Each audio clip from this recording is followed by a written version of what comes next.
മൂന്നാറിൽ വീണ്ടും തെരുവുനായ ആക്രമണം. തെരുവുനായയുടെ ആക്രമണത്തിൽ 10ാം ക്ലാസ് വിദ്യാർത്ഥിക്ക് പരിക്ക് സംഭവിച്ചു. പരീക്ഷ കഴിഞ്ഞ് മടങ്ങുന്നതിനിടയിൽ മൂന്നാർ ടൗണിൽ ആറോ ജംഗ്ഷനിൽ വെച്ച തെരുവുനായ ആക്രമിക്കുകയായിരുന്നു. മൂന്നാറിൽ ആളുകൾക്ക് തെരുവുനായയുടെ കടിയേൽക്കുന്ന സംഭവം തുടരുകയാണ്. ഏറ്റവും ഒടുവിലായി 10ാം ക്ലാസ് വിദ്യാർത്ഥിക്കാണ് നായയുടെ കടിയേറ്റിട്ടുള്ളത്.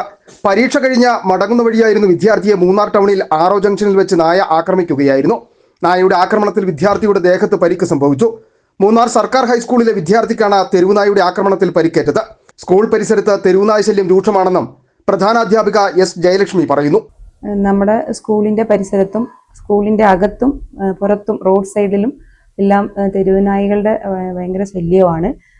ഇന്നലെ ഒരു കുട്ടിയെ നമ്മുടെ സ്കൂളിൽ തന്നെ SSLC പഠിക്കുന്ന ഒരു കുട്ടിയെ തെരുവുനായി കടിച്ചു. അപ്പോൾ ഇതുപോലുള്ള സംഭവങ്ങളൊക്കെ ഈ പരീക്ഷ സമയത്തും നടക്കുമ്പോൾ നമുക്ക് വല്ലാത്ത ബുദ്ധിമുട്ടുണ്ടാക്കുന്നുണ്ട്. സ്കൂളിൽ വളരെ വൃത്തിഹീനമായിട്ടുള്ള സിറ്റുവേഷൻ ക്രിയേറ്റ് ചെയ്യുന്നുണ്ട്.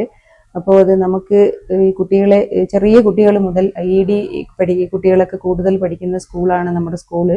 അപ്പോൾ ഇതുപോലുള്ള ശല്യം നമുക്ക് പേടിയാണിപ്പോൾ. അതുകൊണ്ട് ഇതിന് എന്തെങ്കിലും ഒരു തീരുമാനം ഉണ്ടാക്കി തരുവാണെങ്കിൽ അത്രയും നല്ലതായിരിക്കും. മൂന്നാറിലും പരിസര പ്രദേശങ്ങളിലും തെരുവുനായ ശല്യം വർദ്ധിക്കുന്നുവെന്ന പരാതി കഴിഞ്ഞ കുറച്ച് കാലങ്ങളായി നിലനിൽക്കുന്നുണ്ട്. മുമ്പും വിനോദസഞ്ചാരികൾക്കടക്കം തെരുവുനായ ആക്രമണത്തിൽ പരിക്കുപറ്റിയിട്ടുമുണ്ട്. രാത്രികാലങ്ങളിൽ തെരുവുനായകൾ കൂടുതൽ ആക്രമണകാരികളാകുന്നു. കാൽനട യാത്രികരും ഇരുചക്ര വാഹന യാത്രികരുമൊക്കെയാണ് തെരുവുനായ ശല്യത്തിന്റെ പ്രതിസന്ധി കൂടുതലായി അനുഭവിക്കുന്നത്.